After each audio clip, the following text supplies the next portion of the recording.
Yo, what's up, happy people? Isang mapagpalang araw po sa ating lahat. Ito nga po, Joint Maritime Activity ng Philippines at United States ay matagumpay sa West Philippine Sea. Ang tanong, paano natin paghandaan yung risk back?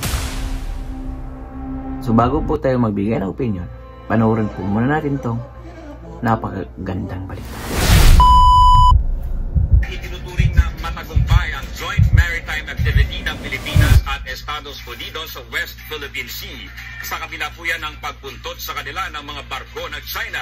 Yan ang ulat ni Bea Bernardo. Nagsisimula pa lamang ang taon pero ang Pilipinas at Estados Unidos ipinakita na ang kanilang malakas na alyansa. Isinagawa ang ikalawang iteration ng Maritime Cooperative Activity nitong Huwebes sa ilang bahagi ng West Philippine Sea.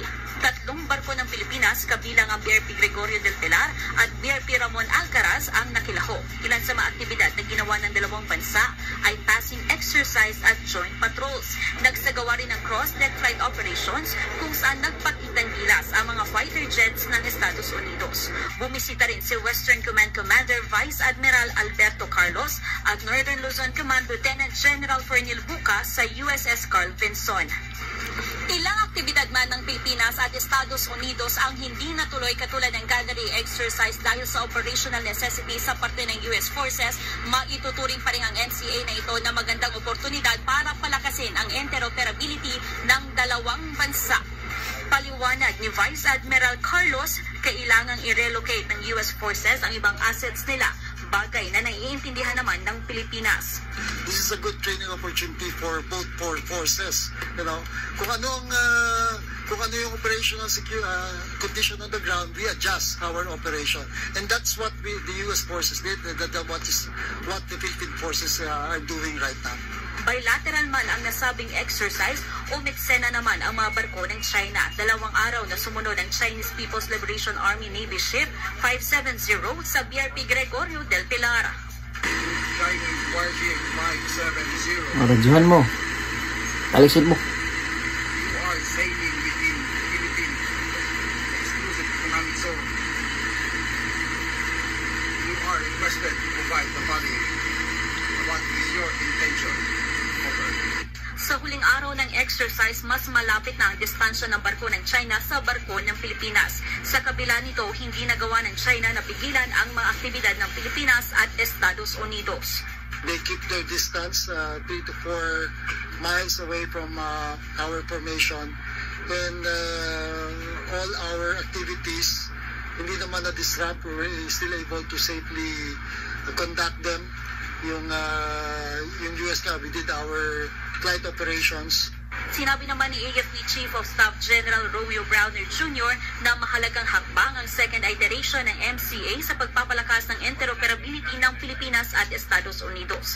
Iginitin niya ang malakas na alyansa ng dalawang bansa na nagsusulong ng rules-based international order at isang malaya at bukas na Indo-Pacific region sa harap ng mga regional challenges. Sinabi naman ni US 7th Fleet na ang MCA ay inangkop upang suportahan ang matagal ng partnership ng US at Philippine militaries at paigtingin ang kakayahan ng dalawa pagdating sa maritime domain. Yun nga mga quiz mga guys, no? So ayun, nagtagumpay po ang Pilipinas at Amerika sa gawang joint operation po nila. Okay, nagtagumpay. Pero ito po yung napakalaking tanong, katanungan ng ating mga mamamayang Pilipino. How about po kung mag-resupply naman muli ang Pilipinas doon sa ating mga sundalong nakabantay sa Sierra Madre na Navy ship na talagang sinadsad po doon sa West Philippine Sea? Sa tingin nyo ba ay hindi po re-race back yung China? Baka dati nakita lang natin na binumba lang ng tubig yung Unay Sabiwan at saka Unay Samito at ang iba pang mga Philippine Coast Guard ship. So, asahan na po natin yun, yung pag-race back nila. baka hindi na nga Chinese Coast Guard ipadala na doon. Baka yung mga malalakas na po na pangdigma, na barkong pangdigma, Chinese Navy ship o yung mga frigate nila mga boys mga guys, no? Yung mga anti-submarine nila na malalakas. So paano yan masolusyonan ng ating gobyerno pag gano'n na pong mangyari? Dahil alam naman po natin na talaga hindi po magpapatalo yung Chinese. So ang hinahanap po natin sa gobyerno nito ay yung pang forever na solusyon about po dyan sa may West Philippine Sea, Ayungin Shoal, bandang China Sea po.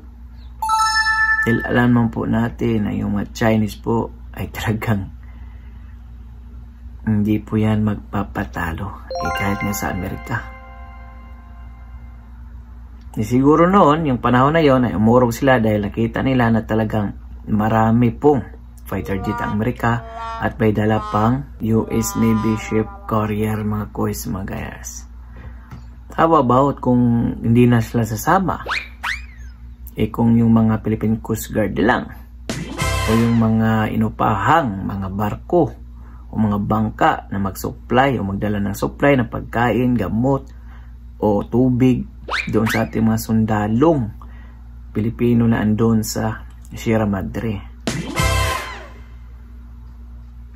Sa tingin nyo, papayag yung Chinese na ganun-ganun na lang? Sa tingin nyo, hindi yan race back? Napaka-imposible po yun. Mark my word. Asahan po natin yung balita na hinarasan naman. Buti kung ganun lang. Buti kung hindi banggain, bungguin o papalubugin yung mga bangka na inupahan ng ating gobyerno o yung mga Philippine Coast Guard o yung mga mangingisda natin mga Pilipino na andun po nangingisda sa may West Philippine Sea.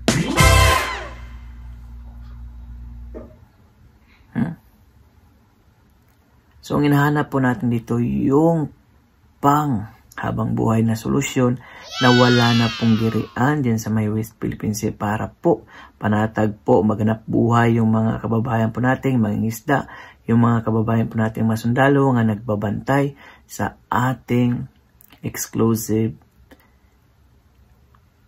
economic zone mga kois mga guys, no? Dahil alam po natin at pinag-agawan yan dahil grabe yung likas na yaman, napakayaman po dyan sa isda, sa mineral. Kaya po kursunada, kaya po talaga yung mga Chinese ay interesado po sa lugar na iyan. So ang inaalala lang po natin dito mga kuis magayas, kung re-race back yun sila. Paano na po makapaghatid ng supply ng pagkain, tubig doon sa ating mga kababayang Pilipino doon, ng mga sundalo. Baka mamatayin sila sa gutom doon. Walang problema po sa pagkain dahil pwede pa sila mangisda. Ang problema po yung sa tubig o gamot. Paano po iparating yun doon kung haharangan po ang Philippine Coast Guard o Unay Samiwan o Unay Samito ng malalaki at tambuhalang mga barkong panggira ng China. At hindi na talaga tayo papasokin sa areang yun. Di ba? Dahil nag-umpisa naman sumama yung mga Amerikano, dapat sumama na rin siguro sila sa mga resupply operation para na naman talaga mapanatag yung mga kababayan nating mga marino, mga sundalo. Dahil hindi po talaga kakayan. Obvious po na hindi po kakayanin ng ating militar ang kapangyarihan ng China, mga kuis, mga guys. Sana po ma-resolve na po ito at asahan po yung race back. Yan po, abangan po natin kung ano ang hakbang ng China sa darating na resupply na naman operasyon. Pag-comment down below po kung ano po yung magandang suggestion o komento para po maayos po yung gusot dyan sa may West Philippine Sea. At dahil maabot pa kayo sa dulo ng ating video, may karapatan po kayo mag-like, share, and subscribe. So for now, I'm Yan. Pilipinas, God first, God bless, peace.